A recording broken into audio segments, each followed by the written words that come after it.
Hi guys, welcome to Bible Breakdown. We're doing Isaiah chapter 41. This chapter is titled The Lord versus the Nations Gods. So this person commented how they enjoyed this chapter, so I wanted to use their comment to make this video. And I see why this chapter can be a favorite because God really just laid down the law. So just to get right into it, for verse 1, I wrote, "It's a command for nations to silently come before the Lord and speak on why they choose to idolize other gods." So the last part of verse 1 says, "Let them approach, let them testify, let's come together for trial." So I feel like he's like trying to see what's up. Like, why are we choosing them over the real God? Now to continue for verses 2 to 4, I wrote that God presents scenarios that will have these people from the nations question who is the one in control, and it ultimately leads back to God. So this is clearly stated in verse 4. It says, "Who has performed and done this, calling the generations from the beginning? I'm the Lord, the first and with the last, I am He."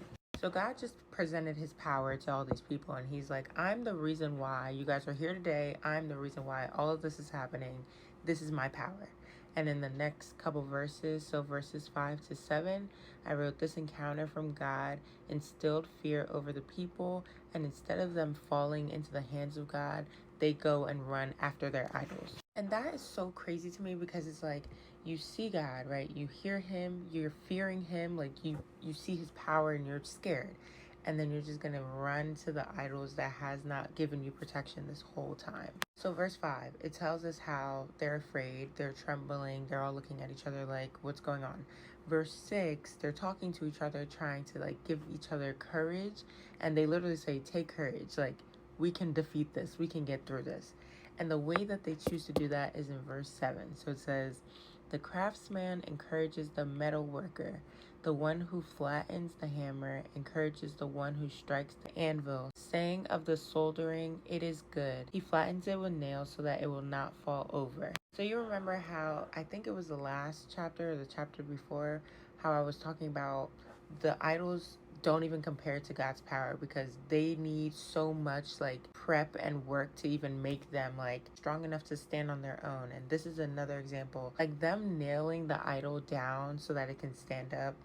Again, it's crazy to me for them to think that that is going to stand against a God with so much power. But then we continue verses 8 and 9. I wrote that God is faithful to His people, the ones that are loyal to Him. So here he highlights Israel and the descendants of Abraham. And in verse 9, he says, "I brought you from the ends of the earth and called you from the farthest corner.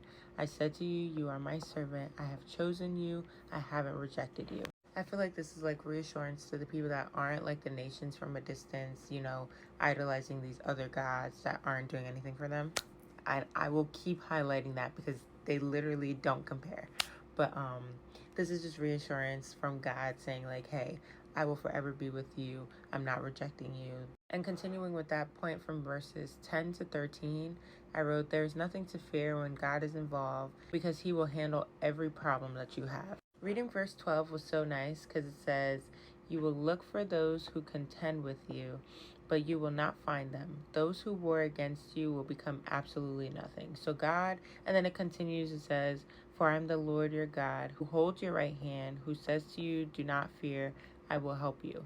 And I feel like that's a command and that's a promise because it's like, you shouldn't fear because I'm God, but you should also know, like, I will forever be with you. But again, back to verse 12, when it says, "Those who war against you will become absolutely nothing." Like, imagine just knowing all your problems will vanish when you rely on God and you present your problems to God and you wait on His timing. And it's just like comfort knowing that. Now for verses 14 to 16, I wrote, "God reassures us of His strength and presence, always there to provide help and support in anything." And this goes back to my last point of how when God tells us not to be afraid, it's a promise, because in verse 14 it says, "Do not fear, you worm Jacob, you men of Israel. I will help you. This is the Lord's declaration.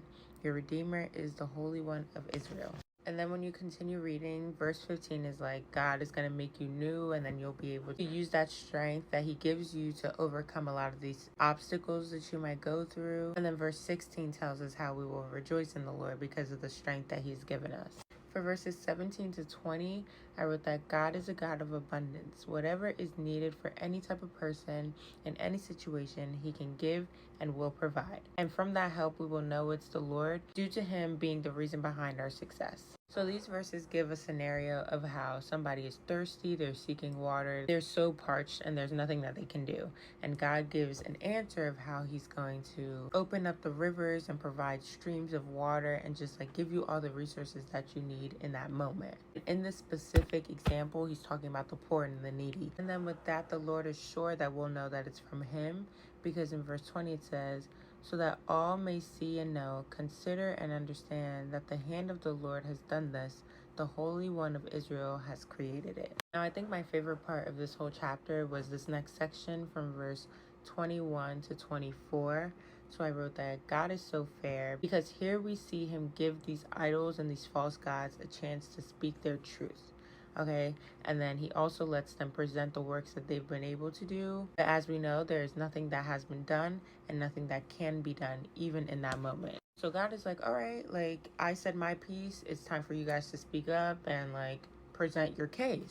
But then verse 23 and 24 say, tell us the coming events, then we will know that you are God's. Indeed, do something good or bad, that we will be in awe when we see it. Look, you are nothing and your work is worthless. Anyone who chooses you is detestable. Man, I read that and was like, give this man his crown. I mean, he already has them, but give this man the respect that he deserves, because he even gives these false gods and these idols like the place to present their works, even though he knows it's impossible. And then he says, if you choose to follow them, you're detestable. So with that being said, I suggest if you follow anything outside of God, you might want to rethink that. And now to end the chapter, for verses 25 to 29, I wrote that God cannot be compared to. His authority, his wisdom, and his power is something that cannot be duplicated. And I'll end with the last verse, verse 29. It says, look, all of them are a delusion. Their works are non-existent. Their images are wind and emptiness. So all in all, God is almighty and no other God compares. But that is all I have for you guys, and I will see you tomorrow for Isaiah 42. I love y'all. God loves y'all more. Have a great night.